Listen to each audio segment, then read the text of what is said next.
मैं रानी हुई, अभी अभी मेरी शादी हुई है। अच्छा घर और अच्छा पति मिला है। राजीव नाम है उनका। उनके पिता के यह 2 भाई है। छोटे भाई की अभी पढ़ाई चल रही है। इनकी अच्छी एक दुकान है जिसे यह पापा जी और मम्मी जी संभालते हैं। शादी को अभी मेरे 10 दिन ही हुए हैं और मैं अपने आप को बहुत खुशकिस्मत मानती हूँ क्योंकि मुझे बहुत प्यार करने वाला पति नसीब हुआ है। सास और ससुर तो पति से भी अच्छे हैं। अभी अभी शादी हुई तो ज्यादातर घर पर ही रहते हैं। दुकान अभी पापा और मम्मी संभाल रहे हैं। शादी को अब 1 महीना हो गया था। इनका अभी भी दुकान पर जाना वैसा शुरू नहीं हुआ। कुछ देर के लिए जाते और फिर वापस आ जाते।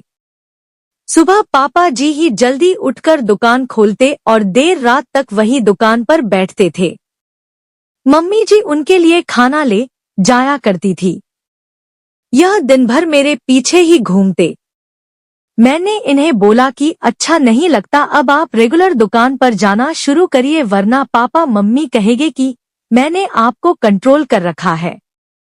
उन्होंने बोला ऐसा कुछ नहीं होगा, वो सब बातें तुम मत सोचो। एक दिन हमारे कमरे की नल की टंकी खराब हो गई तो हमारे बाथरूम में पानी नहीं आ रहा था, तो मुझे नहाने के लिए हाल के बाथरूम में जाना पड़ा। मेरे पति तब सो रहे थे, मैं बाथरूम में नहाने गई। कुछ ही सेकंड के बाद वो भी उठकर दरवाजे के बाहर आ गए और बाहर से ही मुझे आवाज देते हैं, रानी तुम अंदर हो? मैंने बोला हाँ। अपने रूम में पानी नहीं आ रहा था इसलिए मैं बाहर आकर नहा रही हूँ। फिर जब तक मैं नहाकर वापस नहीं आई तब तक वो दरवाजे के बाहर ही खड़े रहे। ऐसा वो रोज करने लगे। एक दिन वो बाथरूम में नहा रहे थे तब कोरियर वाला आया।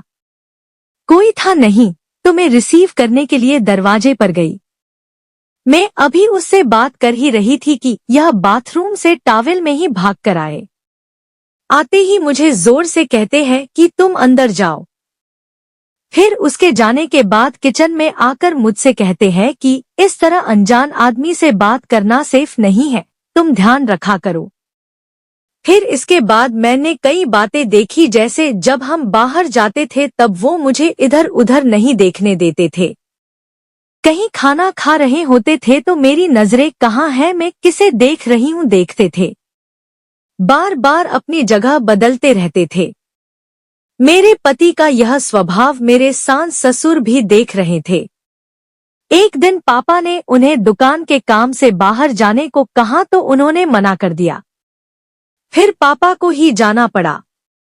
वो बस मेरे पीछे ही रहते। फोन पर मैं किससे बात कर रही हूँ, मेरे फोन में नंबर और मैसेज भी चेक किया करते। यह सब देखने के बाद मैंने सोच लिया कि अब उनसे बात करनी होगी। इसलिए फिर एक रात मैंने उनसे कहा कि आपको मैं कैसी लगती हूँ? वो बोले बहुत अच्छी। मैंने कहा आप मुझ पर विश्वास करते हैं? वो बोले क्यों, क्या हुआ? मैंने कहा कि आप जो यह सब कर रहे हैं यह ठीक नहीं लग रहा है। मैं चाहती थी कि मुझे बहुत प्यार करने वाला पति मिले। आप बिल्कुल वैसे ही हो जैसा मैंने सोचा था, लेकिन आप बहुत ज्यादा पैसेसिव हो। क्या आप मुझ पर शक करते हैं? क्या आपको लगता है मैं आपका भरोसा तोड़ूंगी? वो बोले नहीं, ऐसा नहीं है। फिर मैंने कहा कि आपसे अच्छा पति मुझे नहीं मिल सकता, लेकिन आपको अपने पर थोड़ा नियंत्रण और मुझ पर विश्वास रखना होगा वरना यह आगे चलकर हमारे लिए ही झगड़े और लड़ाई का कारण बनेगा। मुझे पता है शायद आपको मुश्किल लगेगा, लेकिन आप थोड़ा थोड़ा बदलिए, मैं आपके साथ हूँ। वो बोले हाँ मैं कोशिश करूँगा। अगली सुबह मैंने उनको उठाया और कहा कि दुकान आप जाएंगे और खाने के पहले नहीं आएंगे। मैं घर में ही हूँ, चाहे तो आप फोन कर लेना। वो जैसे तैसे मन मार कर गए। कभी रूठ कर तो कभी प्यार से धीरे धीरे उनकी आदत में सुधारने की कोशिश कर रही हूँ। मैंने एक पत्नी ही अगर पति को नहीं समझेगी तो कौन समझेगा। बहुत हद तक मैंने उनका स्वभाव बदल दिया है। बात को बढ़ाना नहीं, बात को किस तरह से सुलझाया जाए यह सोचना चाहिए। हम दोनों में एक बात तय हुई कि हम एक दूसरे के मन में क्या चल रहा है हमेशा एक दूसरे को बताते रहेंगे।